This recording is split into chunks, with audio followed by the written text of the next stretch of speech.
Hello viewers, আমার চ্যানেলে আপনাদের সকলকে স্বাগত। আমি মাম্পি আজ আপনাদের সাথে আলোচনা করব বিখ্যাত নাট্যকার উৎপল দত্তের তিনের তলোয়ার নাটকটি। তো বেশি কথা না বলে চলো সরাসরি নাটকে প্রবেশ করা যাক। তিনের তলোয়ার নাটকটির রচনাকাল হলো 1971 সাল। তবে নাটকটি পড়ার আগে আমাদের প্রথমেই এর পটভূমিটি জানা উচিত।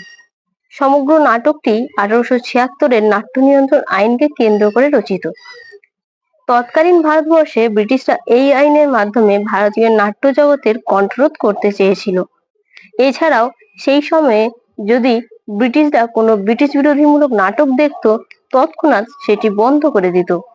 শুধু তাই নয়, এই ধরনের নাটকে যারা অভিনয় করতেন বা এই ধরনের নাটক যারা লিখতেন তাদের কঠোর শাস্তিও দেওয়া হতো। নাট্যকার উৎপল দত্ত সেই 100 বছরের পুরনো ইতিহাসকে তার এই নাটকেই তুলে ধরেছেন। এই টিনের তলোয়ার নাটকটি সাধারণ রঙ্গালয় তথা নাট্যশালার শতবর্ষ পূর্তি উপলক্ষে রচিত ও অভিনীত হয়েছিল। এই নাটকের প্রধান চরিত্রগুলি হলো বেণীমাধব, ময়না, বীরকৃষ্ণ দা, বসুন্ধরা এবং প্রিয়নাথ। আর অপ্রধান চরিত্রগুলি হলো মথুর, কামিনী, হরবল্লভ, জলদ, গোবর, যদুগোপাল, নটবর, নদের চাঁদ বা বাচস্পতি এবং ল্যাম্বার্ট। নাটকের বিষয়বস্তুটি ঠিক এরকম। নাটকের শুরুতেই দেখা গেছে দি গ্রেট বেঙ্গল অপেরা নামক একটি নাট্যদল তাদের ময়ূরবাহন নাটক অভিনয়ে প্রচার চালাচ্ছে। বেণীমাধব হলো এই নাটক দলের নাট্য নির্দেশক। একদিন বেণীমাধব মদ্যপ অবস্থায় নাটকের পোস্টার টাঙাচ্ছে, ঠিক তখন এক ম্যাথর ময়লা সহ একটা বালতি তার পায়ে ঢেলে দেয়। তারপর বেণীমাধব সেই ম্যাথরকে নাটকের উপযোগিতা বোঝালে ম্যাথর কিছুই বোঝে না, কারণ সে অজ্ঞ মূর্খ। এমন সময় সবজিওয়ালি ময়না গান গাইতে গাইতে পাশ দিয়ে যায়। ময়নার সুমিষ্ট কণ্ঠস্বর বেণীমাধবকে আকর্ষিত করে। বেণীমাধব মনস্থির করে সে ময়নাকে তার নতুন নাটকের নায়িকা করবে। তাই বেণীমাধব ময়নাকে তাদের থিয়েটারে আসতে বলে। এরপর একদিন থিয়েটারে পার্শ্ব চরিত্র প্রিয়নাথের আগমন ঘটে। এই প্রিয়নাথ লেখালেখি করতেন, তবে তার বেশিরভাগ রচনাগুলি ছিল স্বদেশীমূলক। প্রিয়নাথ আসার পর বেণীমাধব এবং প্রিয়নাথের সাথে কথোপকথন চলে। তাদের সেই কথোপকথনে জানা যায় একসময় মানদা সুন্দরী নামক এক মহিলাকে বেণীমাধব তুলে এনে অভিনয় শিখিয়েছিল। এই মানদা সুন্দরীকে ভাঙিয়ে নিয়ে গেছে অন্য একটি নাট্য দল তথা গ্রেট ন্যাশনাল থিয়েটারের অমৃতলাল বসু।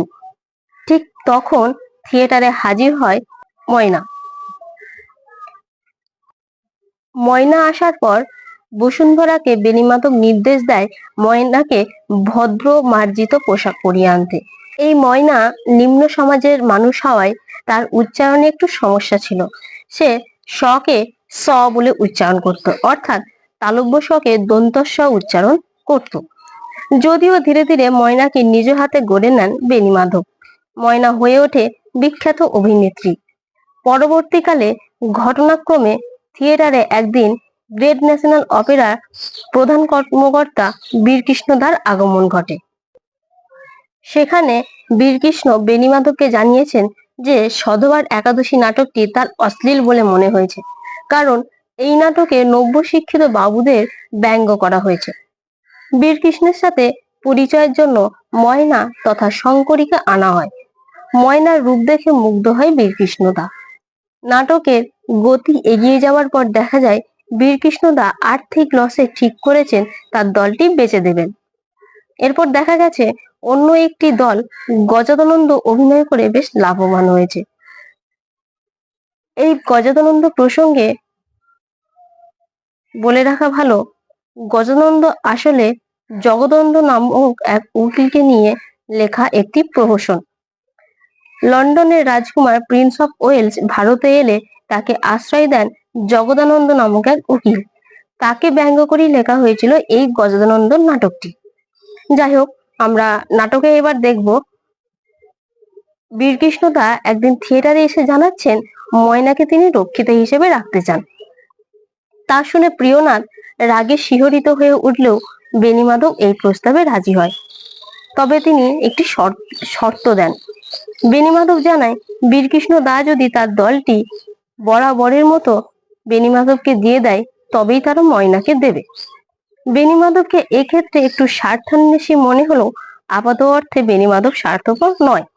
বেণীমাধব জানতো বীরকৃষ্ণের হাতে অর্থ প্রতিপত্তি আছে, তাই সে চাইলেই ময়নাকে যে কোনো দিন তুলে নিয়ে যেতে পারবে।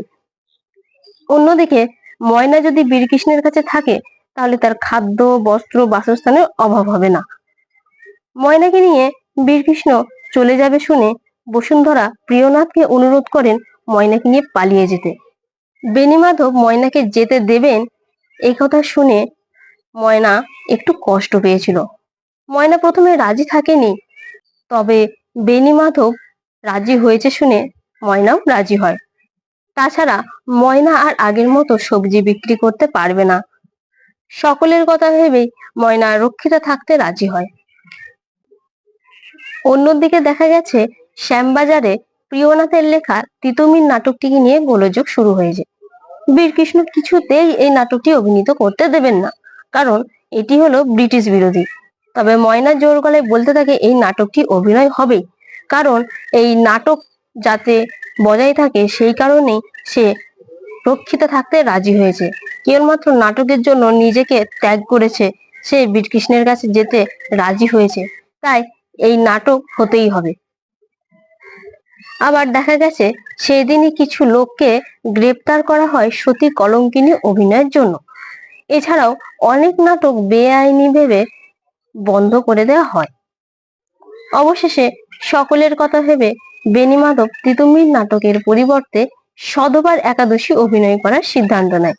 বেণীমাধব জানে একটি দলে অনেক মানুষকে জোটবদ্ধ হয়ে থাকতে হয়। একটা দল চালাতে গেলে প্রত্যেকটা মানুষকে কর্ম করতে হয় এবং সেই দলের থেকে যে উপার্জন হয় সেটা দিয়েই তাদের পরিবারের সংসার চলে। তাই নিজের ইচ্ছে থাকলেও বেণীমাধব সধবার একাদশী অভিনীত করতে রাজি হয়। তারপর যেদিন সধবার একাদশী অভিনয় হয় সেদিন বিশেষ আসনে ছিলেন বীরকৃষ্ণ দা, ময়না এবং লম্বাট। নিমচাঁদের চরিত্রে অভিনয় করছে বেণীমাধব। নিমচাঁদের সংলাপ বলতে বলতে হঠাৎ করেই বেণীমাধব তিতুমিরের সংলাপ বলতে থাকে। গর্জে ওঠে বীরকৃষ্ণ ও ল্যাম্বার্ট। তবুও সবার আপত্তিতেই স্বদেশীমূলক অভিনয় শুরু হয়, আর পেছন থেকে গান ধরে বসুন্ধরা।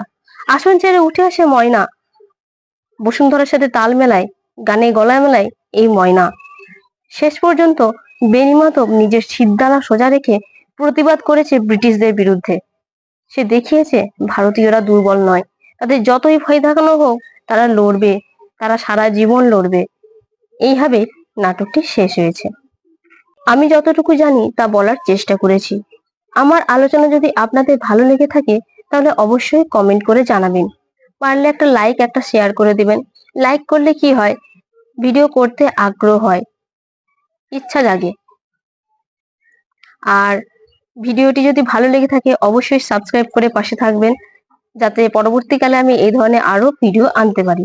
ভিডিওটি দেখার জন্য ধন্যবাদ। আপনারা সকলে ভালো থাকুন, সুস্থ থাকুন।